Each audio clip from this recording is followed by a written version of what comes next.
Di sini diduga kuat cacat hukum, makanya kami siap untuk beradu argumen dengan Dr. Hotman Paris Hutapea. Ya tolong rekan lihat dulu sebelum membela.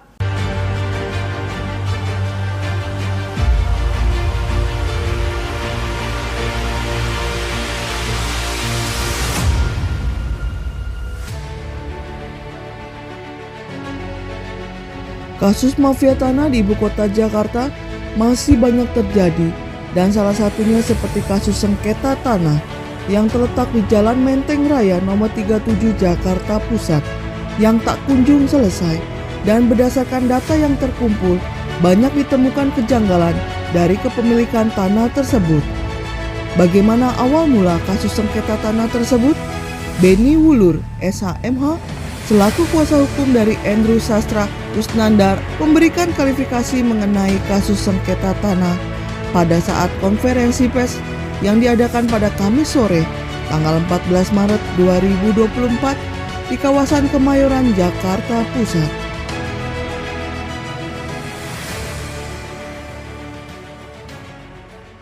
Ya, jadi saya jelaskan, jadi klien saya itu Bapak Andrew Sastra Rusnandar. Ya, dia membeli, boleh dibilang tanah ya di Jalan Menteng Raya ya, Jalan Menteng Raya nomor 37. Ya. Nah, waktu itu dia beli tanah berikut bangunan itu dari IWKI ya. Nah, dari IWKI yaitu Ikatan Wanita Kristen Indonesia ya. Nah, dari Ikatan Wanita Kristen Indonesia ini dia beli dengan dasar putusan berkekuatan hukum tetap, ya, dengan dasar putusan berkekuatan hukum tetap, dan sudah dilakukan juga eksekusi pengosongan, artinya sudah sah, ya. IWKI ini yang memenangkan perkara, di mana IWKI waktu itu sedang bersengketa dengan PGI, ya. PGI itu adalah Persekutuan Gereja-Gereja di Indonesia, kan begitu. Nah, dengan dasar itu sudah dibuatlah, ya, sudah dibuat PPJB, kuasa jual, dan sudah ada pelepasan hak. Otomatis klien kita sudah sah dan dia sudah sempat bikin benteng, dan tiba-tiba ada sekelompok dari orang ya, yang mengaku dari ormas, suatu ormas yang menyatakan bahwa ya dia jadi kuasa untuk mengamankan ya. Nah, seolah-olah jadi dasarnya mereka itu katanya terjadi perdamaian antara IWKI dengan PGI ya. Dengan perdamaian tersebut, dengan dasar perdamaian tersebut, katanya dari PGI ini kemudian melakukanlah katanya jual beli dengan PT Nirwana ya. Jadi di sini namanya adalah PT Nirwana Harapan Tunggal. Nah, dari PT Nirwana Harapan Tunggal kemudian dilakukan lelang sukarela karena katanya ada utang. Tapi tanah tersebut tidak pernah dipasang hak tanggungan. Kan lucu ya, kalau misalnya ada utang biasanya kita ke bank kan dipasang hak tanggungan dulu, baru dieksekusi hak tanggungan. Ini tidak dipasang hak tanggungan sama sekali. Nggak dipasang hak tanggungan sama sekali, katanya dia lakukan lelang sukarela karena punya utang, dan pemenang lelangnya adalah PT Wijaya Wisesa Realty. Ya, dengan dasar ini klien saya yang merasa sudah jadi pembeli beritikat baik, dilindungi undang-undang karena sudah beli berdasarkan putusan berkekuatan hukum tetap, tentu protes. Nah, dalam protesnya itu kemudian ada dilakukan upaya hukum meminta fatwa MA. Dari fatwa Mahkamah Agung dinyatakan kalau ada putusan berkekuatan hukum tetap dan PPJB, perjanjian pengikatan jual beli, maka yang berlaku adalah yang mana? Maka yang berlaku itu harusnya adalah yang berkekuatan hukum tetap, karena yang sifatnya perdamaian di bawah tangan dan sebagainya itu haruslah dikesampingkan, kan begitu. Nah, atas dasar itu klien saya karena merasa dirugikan, dia kemudian melakukanlah gugatan. Nah, gugatan yang sebelumnya itu memang di NO karena dia meletakkan salah posisi IWKI dijadikan turut tergugat. Kemudian dia konsultasi kepada kami lihat ini sebetulnya bisa digugat, maka kami sarankan untuk dilakukan gugatan perbuatan melawan hukum pada tahun 2018 dengan nomor perkara 529. Dan waktu itu dijawab memang oleh PT Wijaya Wisesa Realty, salah satu tergugat, bahwa tanah itu memang masih dikuasai olehnya. Setelah tahun 2018 itu dari majelis hakim yang mengadili perkara melakukan penyitaan dan dilakukan sidang lokasi atau PS, Dari Wijaya Wisesa pun kuasa hukumnya bisa ditanya, kuasa hukumnya juga masih menyatakan itu tanah milik dia, dan di risalah buktinya pun sertifikat seolah-olah dinyatakan masih milik Wijaya Wisesa Realty, ya. Nah, di saat itu akhirnya ya sudah kan, majelis hakim akan memutus nih. Sebelum diputus tahu-tahu ada yang namanya PT Bangun Inti Arta intervensi mengatakan bahwa tanah itu udah dibeli sejak tahun 2013 dari PT Wijaya Wisesa Realty, sehingga menjadi kurang pihak. Menjadi akhirnya putusan DNO di tahun 2018. Nah, setelah itu, setelah kejadian tersebut, tentu kita juga lihat bahwa ini memang kurang pihak, maka kita ulang ya di tahun 2021. Tapi sebelumnya klien saya ini sebenarnya terjadi di tahun 2020, kira-kira ya kurang lebih itu dilaporkan di kepolisian. Dilaporkan di kepolisian di Polda Metro dengan pasal 263 266, dan dinyatakan tidak terbukti karena dia memang pembeli beretikat baik kan. Jadi dinyatakan di SP3 atau dihentikan perkaranya yang laporan dari polisi. Pelaku yang melaporkan polisi adalah waktu itu Bapak Budiman, ya. Nah, Pak Budiman ini melaporkan mengatakan sebagai perwakilan dari Wijaya Wisesa Realty, ya, dan dihentikan perkaranya. Nah, setelah kejadian-kejadian itu, maka saya kemudian melakukan penelusuran, ya, penelusuran. Jadi di sini ada profil, ya, profil Wijaya Wisesa Realty, ada Nirwana Harapan Tunggal, ini boleh dilihat, dan kemudian ada profil daripada Nirwana Harapan Tunggal. Nah, di dalam di sini yang lucu, ada yang namanya Heri Wijaya atau Budiman Mulyadi, ya. Heri Wijaya ini adalah di PT Nirwana, itu adalah Heri Wijaya jadi komisaris, Budiman Mulyadi ini sebagai direktur, ya. Nah, kemudian Budiman Mulyadi ini yang katanya ya waktu itu diduga kuat, saya bicara bahasa hukum, diduga kuat katanya dia sebagai perwakilan dari Wijaya Wisesa, ya. Ternyata juga komisaris juga di PT Bangun Inti Arta, ya. Dan yang lucunya lagi, Heri Wijaya ini juga pemegang saham juga di ini, saya akan perlihatkan di sini, ya. Ternyata Heri Wijaya juga pemegang saham di Wijaya Wisesa Realty, ya. Jadi di Nirwana juga dia pemegang saham. Kemudian dibangun PT Bangun Inti Arta pun kita bisa lihat profilnya, ya, baik Budiman Mulyadi juga ada, ya. Heri Wijaya juga sama, ya. Dia juga, di sini juga jadi pemegang saham. Nah, yang lucunya lagi, yang dia tadinya di perkara 529 itu PT Wijaya Wisesa Realty nggak pernah bilang kalau itu udah dijual di Inti Bangun kepada PT Inti Bangun itu tahun 2013. Dia juga pemegang saham di Inti Bangun PT Wijaya Wisesa Realty-nya sendiri. Nah, berarti kan ini ada dugaan konspirasi luar biasa. Ada apa sampai ada PT Wijaya Wisesa masih mengaku-ngaku sebagai owner, tapi masih terjadi seperti itu, kan begitu? Ya, atas dasar penelusuran ini, maka di tahun 2021 kami kembali melakukan gugatan perbuatan melawan hukum karena semakin nyata dong perbuatannya. Kok bisa ada terjadi seperti itu?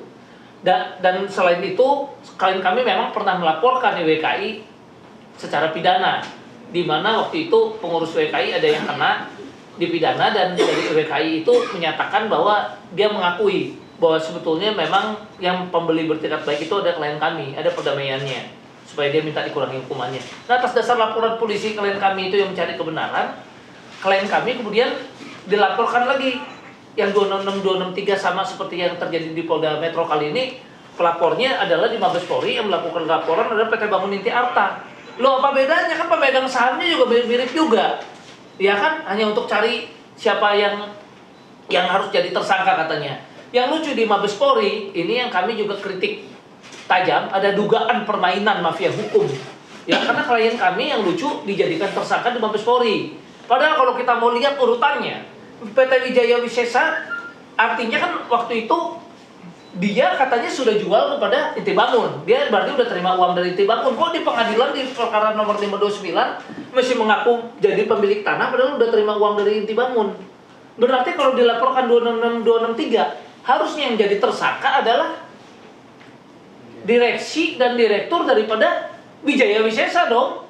Kok bisa jadi Pak Andrew Sastra Rusnandar yang dijadikan tersangka, padahal dia udah hilang uang, tanah dan fisik dikuasai oleh Intibangun. Lah dia unsur kerugiannya di mana? Kalau klien kami uangnya nggak ada, ya kan? Kemudian fisik bangunan dikuasainya oleh Intibangun. Kemudian kalau dia sekarang dilaporkan 26263, lah siapa yang harusnya jadi tersangka? Wijaya Wisesa dong yang diduga kuat mengaku-ngaku masih sebagai owner, padahal udah jelas-jelas ownernya katanya sudah beralih dari 2013. Di perkara nomor 29 ada bukti. Yang lucunya lagi, si pelapor kan mengetahui, dia sudah pernah melihat ada fatwa MA yang menyatakan bahwa jual beli PPJB dari perdamaian tersebut harus tadi kesampingkan katanya, harusnya yang inkrah kan. Dia tahu dong dia nggak punya legal standing. Dengan dia melapor dan mengaku masih punya legal standing, padahal sudah dia tahu bahwa dasarnya dia adalah salah. Harusnya si pelapor ini kan nggak bisa diterima di polisi dong. Legal standingnya dipertanyakan dong. Betul nggak? Gimana dia bisa punya legal standing sementara putusan ini sudah menyatakan bahwa klien kami pemiliknya. Jadi akhirnya di Pengadilan Negeri Jakarta Pusat klien kami dimenangkan, ya, dengan perkara nomor 754, ya. Kemudian di Pengadilan Tinggi dikuatkan. Nah, dari PT Intibangun pun nggak terima. Dia gugat perbuatan melawan hukum di Pengadilan Negeri Bandung. Diuji lagi itu semua putusan dan sebagainya. Bahwa alasannya karena dengan klien kami mengajukan gugatan segala macam terjadi perbuatan melawan hukum yang dilakukan klien kami kaitan dengan tanah menteng ini. Di Bandung, gugatan dari mereka ditolak. Jadi ini perannya dari dua pengadilan. PN Negeri Jakarta Pusat gugatan kami diterima, dikabulkan. Jadi dari lelang ya sampai akta dari lelang, perdamaian dan sebagainya, perdamaian sudah dikesampingkan, lelang sampai dengan akta jual belinya itu semua dibatalkan. Dinyatakan tidak sah, tidak memiliki kekuatan hukum. Ya, dinyatakan seperti itu. Artinya apa? Sudah tidak ada legal standing lagi mereka. Dan klien kami lah sebagai pemilik dari tanah tersebut. Ya kan? Nah, atas dasar itu kami juga merasa kecewa. Kok bisa ada dugaan kepolisian ini tebang pilih? Ya kan? Nah, akhirnya kami lakukan pra-peradilan. Dalam pra-peradilan tersangka dinyatakan dibatalkan dan dinyatakan tidak sah. Kami menang di pra-peradilan. Jadi masih ada hakim waktu itu hakim tunggal yang masih punya nurani. Ya. Nah, dengan adanya putusan berkekuatan hukum yang sudah inkrah ini, tentu kami sampaikanlah kepada klien kami sudah inkrah. Saya mau jelaskan ada dugaan perbuatan melawan hukum yang merugikan klien kami, yang mana klien kami sudah mendapatkan surat keterangan berkekuatan hukum tetap, yang mana sudah ditandatangan oleh Panitera Pengadilan Negeri Jakarta Pusat sendiri, yang menyatakan bahwa sudah diberitahukan dengan patut kepada para pihak seluruhnya, sehingga kami mohon untuk keterangan berkekuatan hukum tetap sudah keluar juga. Kemudian atas dasar ini kami sudah lakukan, ya, kami sudah lakukan permohonan eksekusi dan sudah diterima oleh pengadilan juga permohonan eksekusinya, ya. Tapi kemudian bisa keluar, ya, bisa keluar di sini adalah pencabutan, ya. Bisa keluar pencabutan sepihak yang ditandatangan oleh Pak Panitera yang tadi menyatakan yang sama dengan yang bilang katanya ini udah diberitahukan secara patut gitu. Apakah prosedurnya bisa dengan semudah ini surat berkekuatan hukum tetap itu dicabut? Ya, dan tentu klien kami merasa keberatan dan sangat dirugikan karena seharusnya putusan ini sudah berkekuatan hukum tetap dan sudah inkrah. Ya, dengan alasan katanya ada kuasa hukum yang baru. Nah, kalau ada kuasa hukum yang baru, apakah setiap kelalaian dari suatu kantor hukum ataupun pihak yang lalai untuk mengajukan upaya hukum bisa bicara karena kami ada pengacara barunya itu yang harusnya diberitahu? Berarti kalau ada 5 kantor hukum, 5-5-nya harus dikirim. Kan tidak begitu. Karena tidak ada pencabutan terhadap kuasa hukum yang lama. Kami belum pernah lihat. Ya, nah kalau begitu kan harusnya sudah sah itu masalah pemberitahuan. Bagaimana bisa dibatalkan? Kan begitu. Jadi kami mohon keadilan agar supaya hal ini diproses dan putusan ini tetap berkekuatan hukum tetap dan diduga kuat, ya. Kasasi atau upaya hukum dilakukan oleh PT Bangun Inti Arta yang diwakili oleh rekan Dr. Hotman Paris Hutapea di sini diduga kuat cacat hukum, makanya kami siap untuk beradu argumen dengan Dr. Hotman Paris Hutapea Ya tolong rekan lihat dulu sebelum membela, karena kita harus lihat klien kita ini apakah memiliki dasar hukum yang kuat dan bisa dibela dan patut untuk dibela atau tidak. Apalagi ada dugaan kriminalisasi terhadap klien saya ya, yang mana klien saya sudah terima SP3 di Polda Metro, bisa diulang lagi dilakukan pelaporan di Mabes.